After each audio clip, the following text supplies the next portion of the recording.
introduction. I didn't know you were going to tell my whole life story, but I'm truly humbled and honored to receive this award. It was quite a surprise when Buffett texted me and told me about it. I'm just me, and I'm just living my everyday, just like a lot of you. So I really appreciate it. It means a lot to me. I want to thank Star City Pride and those involved in this award, and congratulate the other award winners for tonight. It's a great company that I accept this award and say thank you. When I think of legacy, I think of those who have come before us, and who we are going to pass the torch to. I grew up in a really small town, as Buffy said, that I finally call Wayne's World. In the 60s and 70s, and even as a child, I was different. I knew I was different. And in fact, I went up to my mom one day about age 6, and I said, "Mom, I'm just telling you right now, I'm never getting married and I'm never having kids." And she said, "Oh, you'll change your mind someday." So I guess that was my way of preparing her for my coming out 20 years later. Back then, we had no LGBT role models in the media, or the churches, or the schools. And the few out business people I knew in my hometown were ridiculed just for being themselves. So I knew instinctively, as a survival instinct, not to talk about myself, not to talk about my feelings, and that I had to get out of that town. As so many of you probably have felt, coming from a small town in Nebraska and in that age. When I came to Lincoln as a naive teenager, she's right, my only goal in life was to be in the marching band. And it was the friends that I met in that band that led me to the path of working at a gay bar before I was even comfortable in labeling myself a lesbian.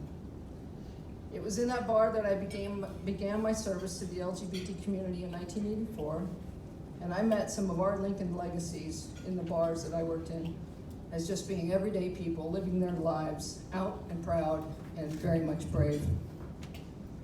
We didn't think we were part of any special movement back then, but just like Stonewall, when something happened to one of us, it happened to all of us. We stuck together and we fought together, and in spite of the petty things that separated us, we were one. I bet there isn't a one of us in this room that hasn't been called a name or had something negative to happen to them in their lives just for being who they are. I'm definitely one of the lucky ones. I've only been called names, and I've only had my car egged when state basketball tournaments came to town. My wife, Mel, was a scholarship athlete at her college and had her scholarship taken from her just for being out and holding hands with her girlfriend at the time, from a lesbian coach that was too afraid to be associated with someone who was out at the time. My late wife, Kelly, was beat up outside of the office lounge by a bunch of straight guys, and this is what prompted her to open her safe place, a bar just for us. She did that in 1982, and with Joe Swanda came together to form what is now known as The Panic. The Panic means a safe room. It's a place where we can all be ourselves, no matter what that means. There were countless stories of people in our community who were hurt and worse, like the Harold Grover story. I don't know if some of you remember him, but he was murdered in 1996 when he was picked up at a gay bar in Lincoln and beaten up by 3 guys in Kansas. And that just didn't seem too long ago. I'm proud to have served this community in several capacities over the years, and which most of that time was served with my late wife, Kelly, who passed away 3 years ago on April 23rd, this month. I'm proud to say that we have set up a scholarship in Kelly's name through the Lincoln Community Foundation for helping future young people, future students of UNL, continuing Kelly's legacy and what she helped to start in Lincoln.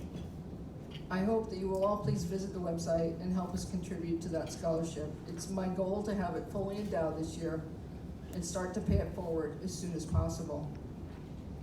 I want to leave you with one last thing.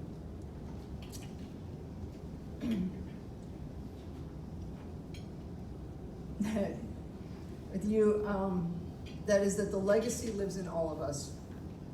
It's our duty to vote and to live our lives out and proudly every day, and to pass the torch to the youth and give them the knowledge and the history and the tools they need to continue to fight the good fight towards equality. It's organizations like Pride for the Youth that are our future and our legacy, and they are doing so many good things, and they need your support. So I wanted to say thank you. It means the world to me to have this award. Thank you.